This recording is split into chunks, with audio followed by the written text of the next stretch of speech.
សួស្តីអ្នកនាងខ្ញុំ SX ស្វាគមន៍មកកាន់រឿងថ្មីដែលរឿងផងដែរគឺខ្ញុំឲ្យឈ្មោះថា Game Mastery ហើយរឿងហ្នឹងចង់និយាយអំពី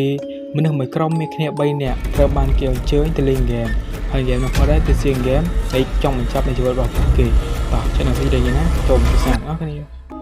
សេចក្តីរឿងចាប់តាមដំបូងដែលយើងបានឃើញថាមានក្រុមលេង game ចំនួន3នាក់ដែលពួកគេទាំង3នាក់ផងដែរគឺជាក្រុមលេង game ដ៏ខ្លាំងដែលពួកគេគឺបានបំបែកឯកតកម្មនៅក្នុងការលេង game នីមួយៗជាច្រើន game មកហើយបន្ទាប់មកថ្ងៃនេះគឺមាន game មួយ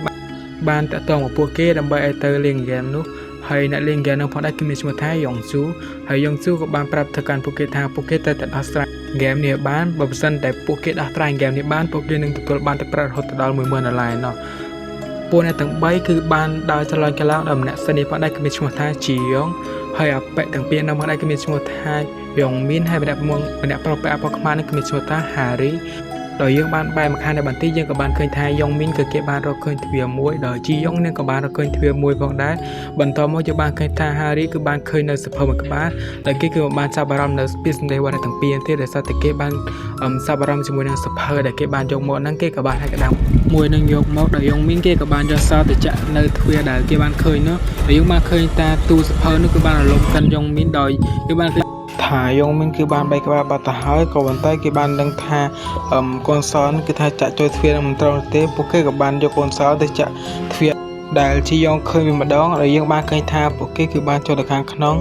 ដោយហារីគឺគេបានមើលទៅកាន់រូបចម្លាក់មួយបន្ទាប់មកហារីគេក៏បានយកដៃទៅចុចនៅប៊ូតុងនោះបណ្ដាលឲ្យមានធ្នូមួយគឺបាញ់ត្រូវគេក៏បានហាមជីយ៉ងនឹង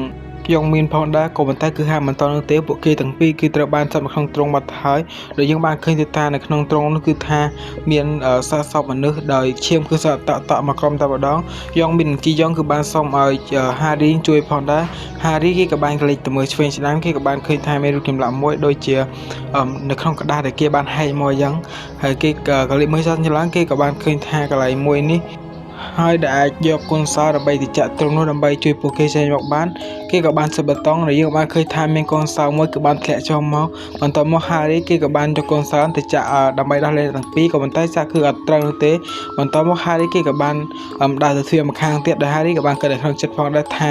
រឿងនេះគេត្រូវចែកលុយ$10,000ដើម្បីឲ្យពួកគេបន្ទាប់មកសាច់រឿងក៏បាននិយាយឃើញថាពុកម៉ាក់របស់ហារីគឺបានស្លាប់អស់បាត់ទៅហើយហារីគេក៏បានភ័យខ្លាំងមែនទែន